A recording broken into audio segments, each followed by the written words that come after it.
Hello বন্ধুরা, beauty tips Sangeeta চ্যানেলে তোমাদের সবাইকে ওয়েলকাম। আজ তোমাদের সঙ্গে শেয়ার করব মুখে যদি অযথা দাগ ছোপ চলে আসে বা সেই দাগ একদমই যায় না বা অনেক কিছু ট্রাই করেছো যেতেই চাইছে না, আজকে রেমেডিটি তাদের জন্য। স্কিনের সমস্ত দাগ যাবে খুব তাড়াতাড়ি, মোটামুটি 3-4 দিনে তোমরা ভীষণ ভালো রেজাল্ট পাবে এবং স্কিনটা দিন দিন গ্লোয়িং হবে। তো চলো বন্ধুরা, আজকের এই রেমেডিটি অবশ্যই ব্যবহার করো শিখে। সবার প্রথমে আমি আলু ভালোভাবে চোকলা ছাড়িয়ে ধুয়ে নিয়েছি। এখন ছোট আলুর সময় ছোট আলু নিলেই হবে।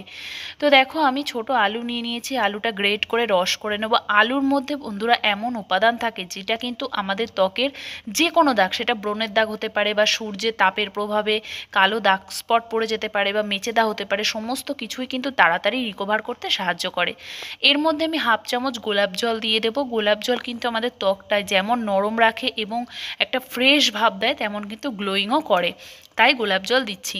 এর মধ্যে দিয়ে দিতে হবে 1 চামচ কাঁচা দুধ। হ্যাঁ বন্ধুরা, কাঁচা দুধ কিন্তু আমাদের ত্বকের যেমন জেল্লা ফেরায়, তেমন কিন্তু ত্বকের দাগ স্পট এগুলো খুব তাড়াতাড়ি লাইট করে, খুব গ্লোয়িং করে কিন্তু ত্বকের ভেতর থেকে। তো পুষ্টিও যোগায় আমাদের স্কিনে, তাই আমি এখানে 1 চামচ কাঁচা দুধ দিয়ে দিলাম। এর মধ্যে দিতে হবে হাফ চামচেরও একদম কম চন্দন পাউডার, মানে চন্দনের গুঁড়ো। চন্দনের গুঁড়ো বলতে পারো আমাদের যে কোনো ব্রণের দাগ তুলে দিতে সাহায্য করে এবং ব্রণের যে মুখ সেটাও কিন্তু বন্ধ করে দিতে সাহায্য করে। তারপরে দিয়ে দিতে হবে হাফ চামচ চালের গুঁড়ো। চালের গুঁড়োর জায়গায় তোমরা বেসন বা মুলতানি মাটি ইউজ করতে পারো। চালের গুঁড়ো যেমন ক্লিনজিং করে, তেমন স্ক্রাবিংও কিন্তু দারুণভাবে সাহায্য করে। এই যে রেমেডিটা, এটা কিন্তু খুব গাঢ় হবে না, একটু হালকা লিকুইডি টাইপের হবে। এটাই কিন্তু পুরো মুখে তোমরা অ্যাপ্লাই করে মোটামুটি 2 মিনিট বা 1 মিনিট মাসাজ করবে। মাসাজ করে ওভাবেই ছেড়ে দেবে যতক্ষণ না শুকিয়ে আসে।